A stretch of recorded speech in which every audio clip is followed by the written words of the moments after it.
Basically, I grew up in the church with my parents, went my whole life, and when I was in high school, we stopped going to church because our schedules were so busy. Over the course of many years and many different trials at other places, I finally just took a hiatus from going to church. There were just a couple things that really had caused me to not like going to church anymore, and really it felt like it was just a routine every time we would go, and really just didn't feel like anything was really happening. I was just more going through the motions. One day I got a postcard in the mail from Momentum and decided to check it out, and loved the first service. I had stumbled into a pretty bad compulsive gambling addiction, which caused me to do a lot of things that, quite frankly, I'm still not proud of today. I had entered a 12-step recovery program for gambling, and step 2 is finding God.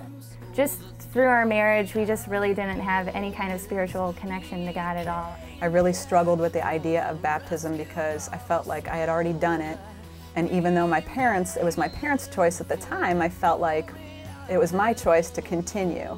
And going to Mo groups helped me navigate through all kinds of questions that over time I suddenly realized that I didn't have a problem with baptism anymore, and that it made sense to me. It was time for me to get baptized. It's something that I needed to do. I reconnected with God, and it was the next step for me to be a spiritual leader in our family. I watched my wife go through her baptism, which was just phenomenal, and I just felt this calling that, you know, hey, I need to make a public statement that I'm in love with God and I'm a Christian and I'm going to serve the world. Dawn is there, dawn is there, and after all falls apart, he repairs,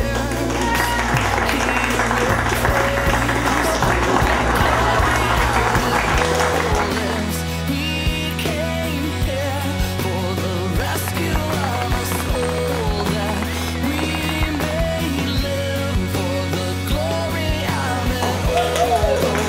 He is here with redemption from the fall, that we may live for the glory of it all. Oh, the glory of it all, the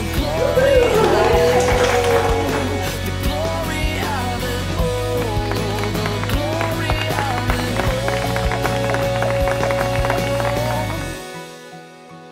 The time that I was underwater was literally like 3 seconds, but it felt like an eternity, and I wish, you know, they would have left me under a little bit longer, because it was that cool, and just the serenity and taking in the moment and knowing exactly what it meant and what was taking shape. It was the first day that I could say I really felt the Holy Spirit.